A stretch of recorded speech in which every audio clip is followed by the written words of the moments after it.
Welcome to the Medium by Design podcast. I'm your host, Barb Mallon. I wear many hats: psychic medium, tarot consultant, mentor, and silversmith.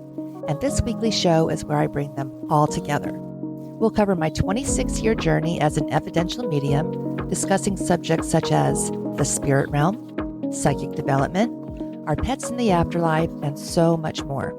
We'll also explore the wonderful energy of gemstones and my love of creating magical jewelry designs. You can follow me on Instagram or Facebook at Barb Mallon Medium by Design.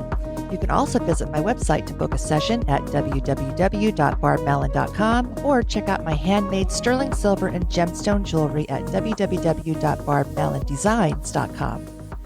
I am so happy you're here and look forward to having you follow along. Now let's get started. Hello, and welcome to episode 3 of Medium by Design podcast. This one is called Spiderwebs.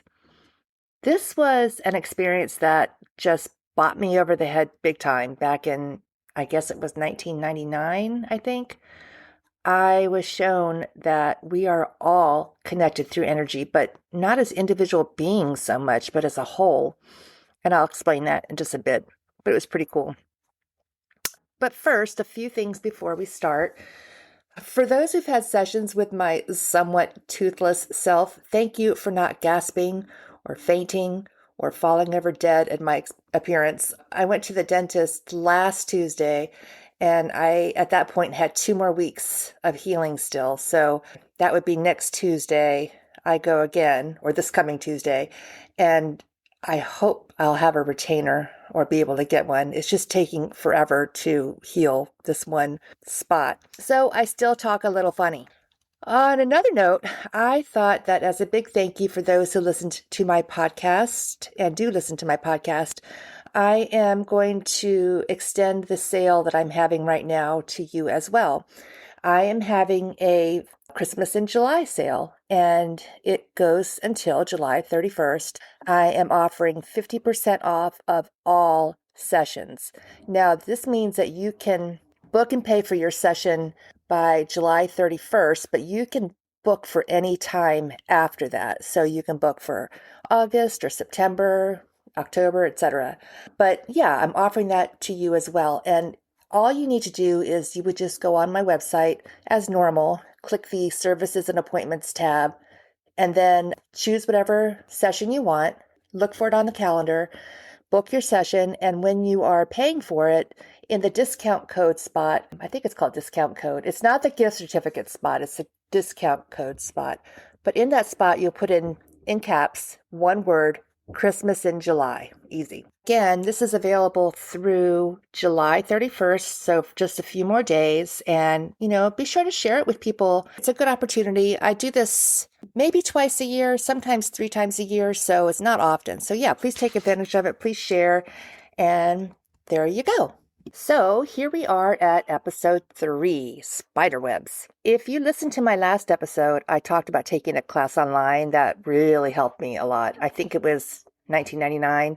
Again, I'm so bad at dates, but found a website called Spirit Space. But when I just looked up the same site now, or at least the same name, it's nothing like it was before. So I don't think they're the same. I'm not sure. But it was a pretty simplistic website, and it was geared to teach a course on mediumship, and students that were enrolled were able to join a practice chat to read for other students. At this point, I had been reading for about a year or so on the keen.com site, and I've been getting pretty solid validations, but this was just an extra thing to help me, and I really, really loved that I had the chat option to, practice. The important thing here, though, there was always a teacher or an admin controlling the chat and who always kept things in order. So sorry to say this, but there are some very ego-driven wannabe mediums out there who can cause more harm than good sometimes. And because of the admins, they didn't really have that chance to smother the other students who were just learning. So it was really crucial. And it's crucial that if you have an experience like that, or you're in a chat like that, a meetup or anything like that, that you have someone who's there, a good admin who is, just watching and seeing and making sure everything is copacetic. So as I mentioned in my last episode, I was really into researching different mediums, websites, watched how they worked, their styles, different techniques they used, and all that good stuff. So here's a story, and this is after visiting one particular medium's website. I still have no idea why this medium's website kind of threw me into this weirdness, but it did for sure. So I was home with my very young son and my dog Blue. My daughter was in school that day, and my husband was working at a local cable company just a few miles away. And I was at my old Mac. I was researching mediums, and I came upon a medium named Robert Brown from England. I pulled up his website to read about him, and my infant son was sitting on the floor playing, and my dog Blue was right next to him. I was in my living room, and my little desk was in a nook in the corner. I pulled up Robert's website, and after about a minute or two, I started getting really woozy. I felt something is familiar here, but I had never visited this website before. For whatever reason, it threw me into a full-blown déjà vu for what felt like at least 20 minutes or even more. I'm sure, and it probably wasn't that long, but it really did seem like it was forever. Now, normally when you have a déjà vu, it lasts for about like 2 seconds. It's just a quick flash that you've been here before or seen this before, done this before, or whatever. I couldn't shake this one, and it almost felt like I was kind of stuck in this déjà vu. I got even more dizzy and woozy, and I decided to drop down to my knees on the floor and put my head just down on the floor too to ground myself. I thought, oh my God, what is happening to me? I realized, my little boy was right there, and I just kept thinking, what is wrong? I felt so dizzy and so woozy, and everything was like a déjà vu. It just felt like all of this had already happened before, this whole scene, but for, longer than the normal 2 seconds that you usually get a déjà vu. And then I remembered that my husband was on AIM. That was the AOL Instant Messenger for those back in the day. And he was there on my computer on my desk, just to the right of me. So I was still woozy, and I kept kind of staying low, and I kept deep breathing and staying low and deep breathing.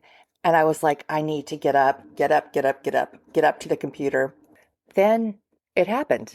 I managed to pull my head up and to check on everything, check my son, check just my surroundings. But every single thing was exactly the same, but it was so different. I can't even explain it really. I'm going to try here, but you would think it'd be terrifying, but I kind of became really calm. My son was fine, but he was what I'll call kind of an energy point or spot. My dog was fine, but she was also like an energy spot or point. I don't know what I would call it. And I was like, when I think about it now, if I was looking down, and I'll explain it this way, if I was looking down at like an ocean, let's just say you had like 10 or 11 buoys at different points in the ocean, and every buoy is like an energy spot or an energy point. I was an energy point. The table was, the computer was, my son was, the dog was, the couch was, the pillow was. There was no difference in a table or a dog or a person or a rug. Then I noticed this beautiful, thin stream of light connecting all of these little energy points or buoys together.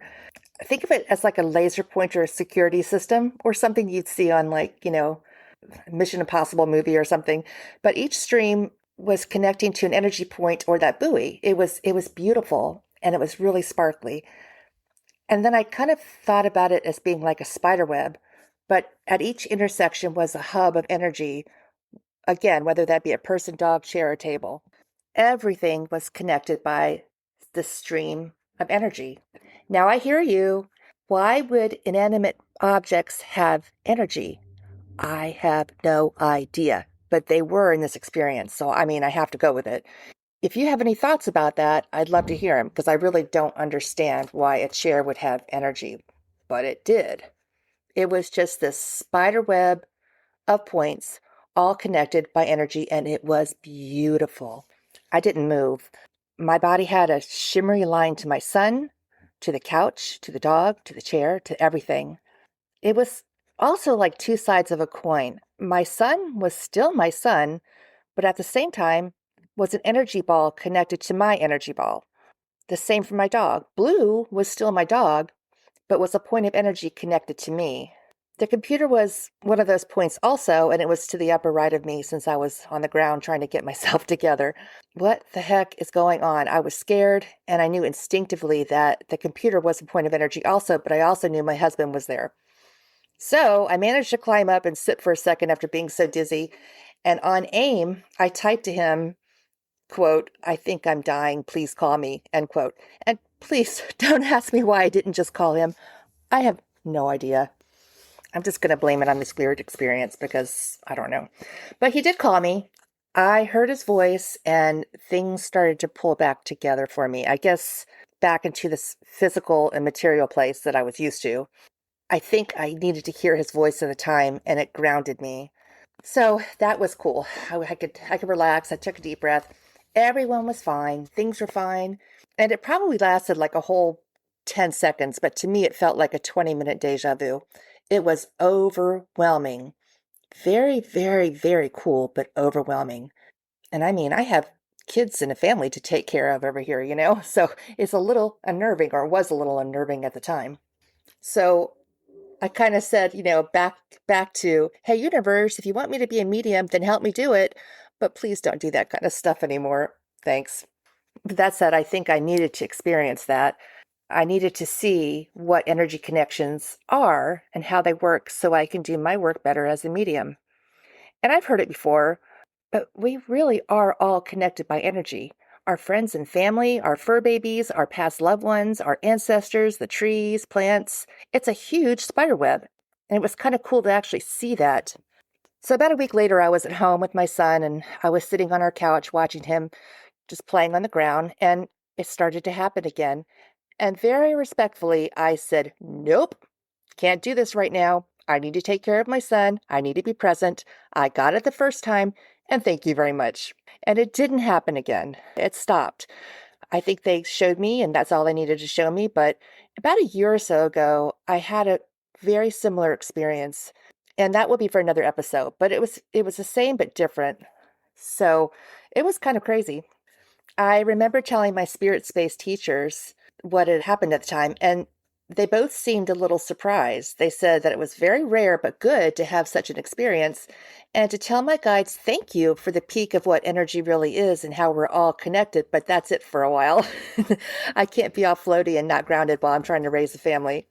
Oh, and before I forget, while I was trying to learn and research, it really confused me. And as I mentioned, I was reading about different mediums. I was reading books about different mediums. I was reading about their techniques. I was reading about what worked for them. And I thought I had to do the same exact thing they did to be able to connect to spirit as well as they did. And that's not true. You do you with this. Like from some of the things I learned from the books, a lot of mediums would say, "I never drink caffeine before a session. I never eat before a session. I always open myself up like this before a session. I always close myself up like this before a session or after a session.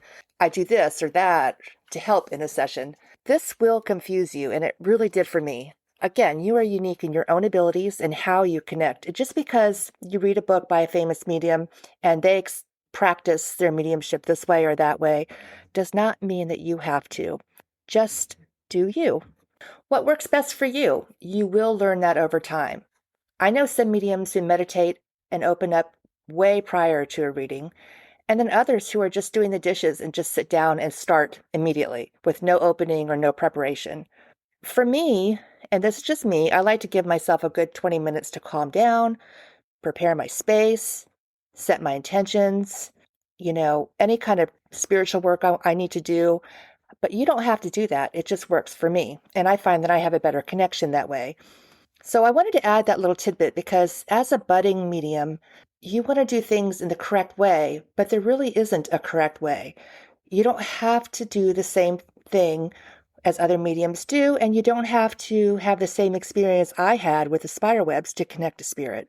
Just trust the universe, trust source, trust your guides. Do things for the highest of all good, and you will be just fine.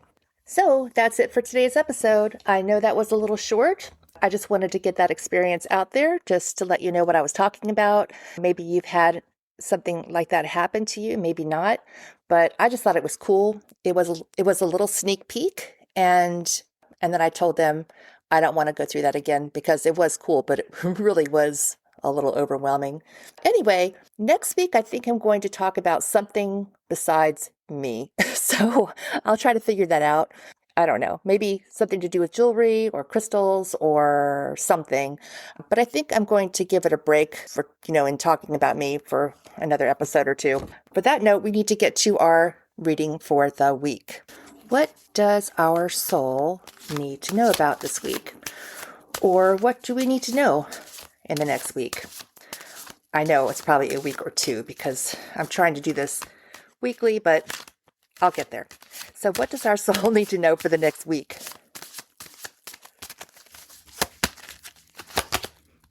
Oh, the Temperance card comes up. She is all about harmony and balance.